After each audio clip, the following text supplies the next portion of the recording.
कधीच नाही चुकणार तुमचे फेवरेट टीव्ही शोज झी5 सोबत, तेही एकदम फ्री। शिवा, मला तुझ्याशी वेगळ्या गोष्टीबद्दल बोलायचे। कोणत्या गोष्टीबद्दल? तुला आठवतं तू मला शब्द दिला होतास? शब्द का? म्हणजे कशाबद्दल शब्द दिला होता? नाही आठवत? लग्नाआधी मी आले होते गॅरेजवर।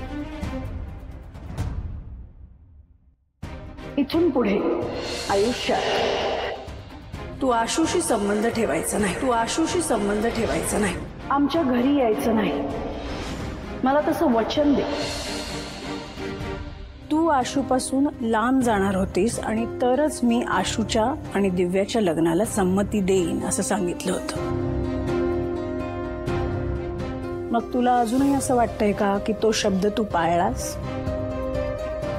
नाही शिवा, तो शब्द तू नाही पाळलास। आशूपासून लांब होण्याऐवजी तू या घरात आलीस आणि तेही त्याच्याशी लग्न करून। लग्नाच्या मांडवात यायचं नाही असं सांगून सुद्धा त्याच मांडवात तू आशू बरोबर फेरे घेतलेस। त्याच मांडवात तू त्याच्या नावाचं मंगळसूत्र घातलंस। पण हे सगळं त्यावेळच्या परिस्थितीमुळे परिस्थिती नाही शिवा, त्यावेळच्या परिस्थितीचा फायदा घेऊन तू स्वतःचा स्वार्थ साधलास। लग्न आधीपासून तुझं आशूवर प्रेम होतं हे तू लपवलंस आमच्यापासून। माझी अजिबात इच्छा नव्हती हे लग्न व्हावं आणि आशू तर लग्नानंतर त्रासातच आहे फक्त। पण मी प्रयत्न करतेय। तुझ्या प्रयत्नांना यश नाही येणार शिवा। मला वाटतं माझ्या मुलाने आनंदी असावं, खुश असावं, पण नाहीये तो खुश।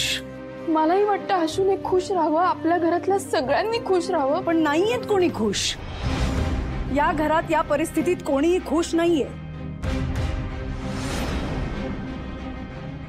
मी फक्त म्हणेन आमचं नशीब वाईट होतं म्हणून हे सगळं झालं, पण माझ्या मुलासाठी मी काहीही करायला तयार आहे। मी त्याला या त्रासात नाही बघू शकत।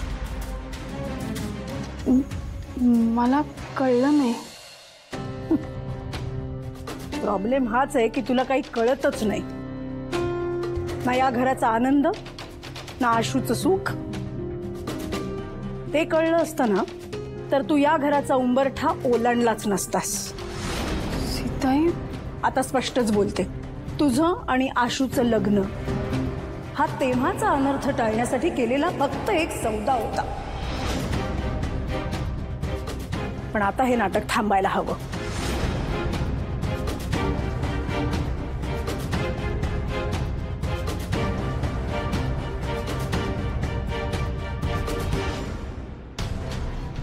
घे। हे काय? वाच।